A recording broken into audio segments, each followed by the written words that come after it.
Saturn's insane powers, the fate of Luffy and Kizaru, a super hype God Valley flashback, and even a Luffy's mom reveal after 1,100 chapters pretty much. All of that craziness we'll get into in this chapter, so make sure you stay tuned for that. Chill parking with it and smash that like button if you enjoy One Piece reviews like this one and want to keep them coming. Make this the video you join the Nakama by subscribing and hitting that notification bell to turn on all notifications so you don't miss future One Piece videos and updates. If you hit that button, you're also helping us reach our insane dream of 2 million subscribers on YouTube, which would be much appreciated. And now, without further ado, let's jump into it, spoilers and all. The title we're given for chapter 1095 is A World Doesn't Worth Living In. Now we'll see the official translation when it comes out and how it probably changes, but it seems to come down to the topic of whether this cruel world of One Piece, as we'll see, is worth living in. And spoiler alert, it's tied to that insane flashback that I mentioned. But for now, let's just say we'll return to the title later on in the chapter. The reader request cover page seems amusing too for this one, since it has a monkey taking Buggy's nose and running away. And something like this is all the more entertaining now that Buggy is a Yonko. Love to see now Yonko Buggy getting some love here.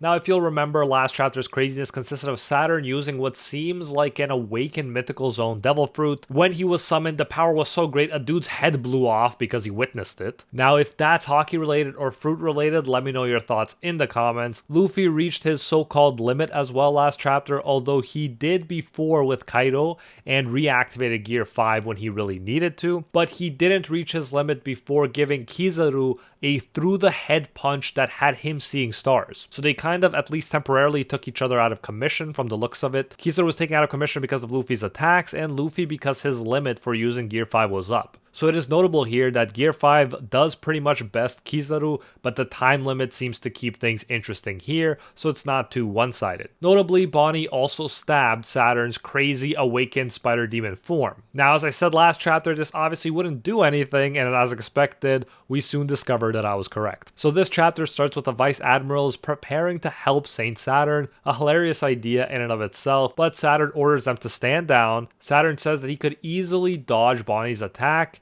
if he would have wanted to. Saturn pulls out the sword from his body and the blood disappears. Some cool spider demon superpowers there. Again, no surprise here, I'm sure no one thought Bonnie would actually do some real damage, but it's notable because it let Oda reveal that Saturn is tied to what happened to Kuma, Bonnie's dad. And so Oda is telling us that the stakes of this fight are especially big for her. By the way, we're told Saturn attacks Bonnie and Sanji by emitting aura from his eyes.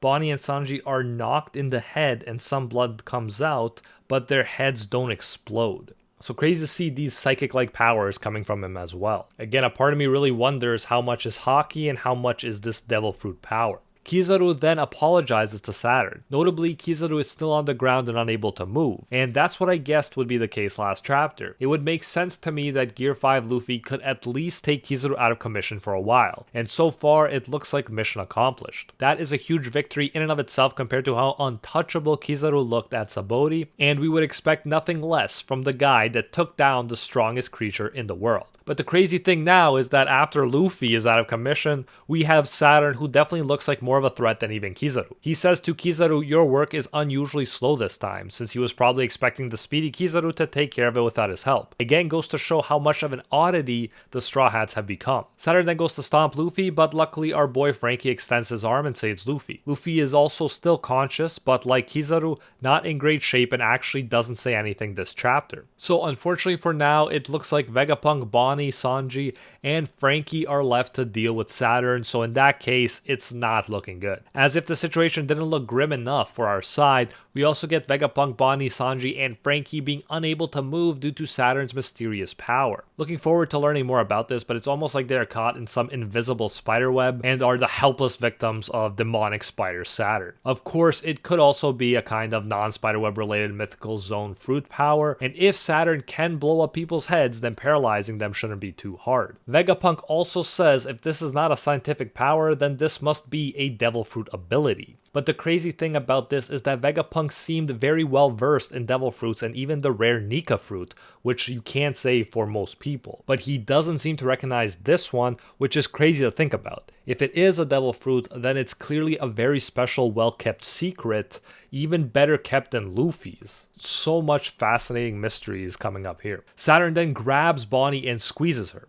She says, "You killed my father," like it's Star Wars, but rather than Spider Daddy Saturn saying, "I am your father," we jump to an insane flashback. First off, we see Kuma telling young Bonnie about Nika. That's right, Kuma is telling his daughter Bonnie about the myth of Nika, which Luffy's Devil Fruit is based off of. Kuma makes Nika's drum rhythm sound and they dance together. Cool to see this flashback and this arc tying back into Luffy's Devil Fruit and the myth of Nika. Kuma tells Bonnie that he wants to be a hero who liberates people like Nika. And this definitely fits well with becoming a revolutionary. Like I said before, Luffy being Nika goes so well as a symbol for the revolutionaries because he's supposed to be a warrior of liberation. And now Oda is emphasizing that even more, making my hope for Dragon and Luffy to team up sooner than later even more likely. Also cool how now Bonnie is with Luffy and thus with the Devil Fruit embodiment of this Nika myth she was told about from a young age. Back to the present for a bit, and Saturn reveals Kuma's race, which is a new one. It's the Buccaneer race. Of course, in our world, Buccaneer wasn't anything crazy. It was a pirate originally off the Spanish-American coasts, but here the Buccaneer people once committed a crime. They also seem to have blood of the giants, making them unusually strong. Definitely makes sense for Kuma. Then a new flashback starts and it takes place 47 years ago in the Sorbet Kingdom. Kuma was born in a normal family and his father was a member of the Buccaneer race. But like Gohan and his connection to being a Saiyan in Dragon Ball, his mother was a normal human. So you could say that Kuma is half Buccaneer, but like with Gohan, they might just consider that a Buccaneer anyways. The information about Kuma's blood test was leaked to a world government agent at the hospital and probably tied to that unnamed crime the Buccaneers supposedly committed. Kuma's entire family was captured and became slaves in Marijoa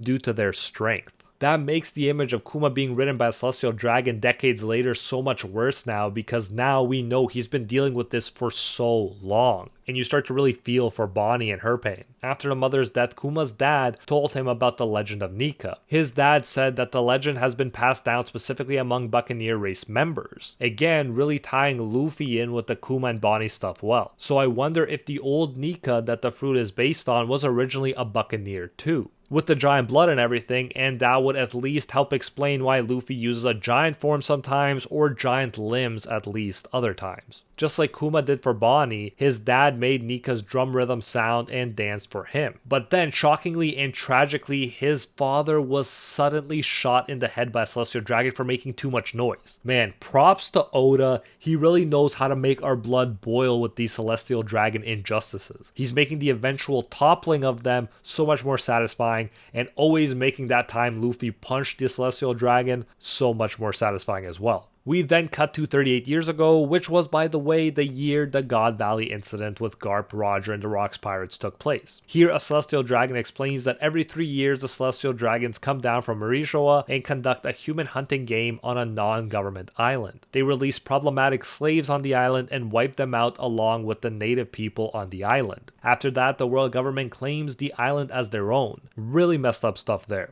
The island that the Celestial Dragons chose for that year was, surprise, surprise, God Valley. This is insanely interesting because we are supposedly going to learn how we got from this point to what actually happened with the Garp and Roger and Rocks Pirates stuff. Why did they all come and what exactly happened? There are few topics as hype as this one in One Piece. So as I was saying, God Valley, an island in the West Blue, was chosen, the land with many valuable resources and that dared to use the word God in its name. And obviously this has to do with the Celestial Dragons wanting to be the only gods, and anything else being blasphemous. The king of God Valley understandably tried to stop them, but Saint Figarland Garling, Shanks' potential dad or relative, killed him. In the flashback, that year's hunting game hasn't started yet, but Garling is the one that the Celestial Dragons expect to be the champion of that game. A young Garling was very handsome with his half-moon hair and at this point, no beard. Many celestial dragons swooned over him like he was the Beatles or something. Now we get some very interesting stuff that seems to confirm what we've been speculating. Saturn was also on God Valley then as well, and he looks exactly the same as in the present, showing that yes, he's definitely not aging. Gorosei definitely got that eternal life from the looks of it, or at least don't age if they're not straight up immortal. So this seems to be tied with what Bonnie saw with the Kuma flashback. In fact, Saturn receives word that the Buccaneer child slave, aka Kuma, who escaped, was captured. We see Kuma being dragged in the field by other slaves, and this part is the continuation of the flashback Bonnie saw in chapter 1074. It's the one where a crying Bonnie watched Kid Kuma saying, "Then kill me here instead. Why bother going back? I'm just going to die anyway," end quote. So it ties back to the title and the idea of the cruel world and if it's worth living in One Piece, and especially Kuma's world. A mysterious person says, "Hee-haw, hold right there, you guys. You must be the Buccaneer, the star of this. I see what they mean. You're indeed huge. They say the blood of giants runs within you." We can then see that the two mysterious shadows are two child slaves, a young Ivankov and a girl named Ginny. And who would think that Ginny would be the crazier reveal here, but let me explain. For the time being, Ivankov looks pretty similar to adult appearance, and Ginny is a short-haired smiling girl that is eating a piece of meat. Ginny says, "Isn't my big bro here huge too?" While Ivankov answers, "Just the face though." "Wait, that's not the point here, you dummy." End quote. So here it is. From the sounds of it, this is the obvious choice for Luffy's mom, and we've never gotten a better clue for 1,100 chapters almost. Think about it. The being with Ivankov and Kuma here means that it's very likely that she would meet Dragon eventually too, just like the other two. And just aside from that, the meat, the smiling, the being called a dummy, all clear nods and similarities to Luffy as well. So yes, this may very well be the One Piece chapter that first introduced Luffy's mother. Remember, this is 38 years ago, so it could definitely work math-wise as well. That's arguably one of the biggest deals in this crazy chapter and in the series, but Ivankov goes on and talks to Kuma. Ivankov says to Kuma, "I choose to live. What about you?" End quote. So offering a different answer to the one Kuma offered earlier, and obviously we know that they do survive, so Kuma was likely convinced to try. Now I can't wait to see how Roger, Garp, and the Rock's Pirates get tied up into all of this, what role they play, and how everything goes down. It's all so hype. Let me know, do you agree that this is Luffy's mom right here after 1,100 chapters almost? Let me know in the comments. We got a break next week, but if you're loving the Awakened Fruit reveals lately, especially considering Saturn has one too probably, you won't want to miss my recent video about all 14 Awakened Devil Fruit users and their powers explained. Link to that is on screen right now. Like and subscribe to help us reach our insane goal of 2 million subscribers on YouTube, and I'll see you in the next one.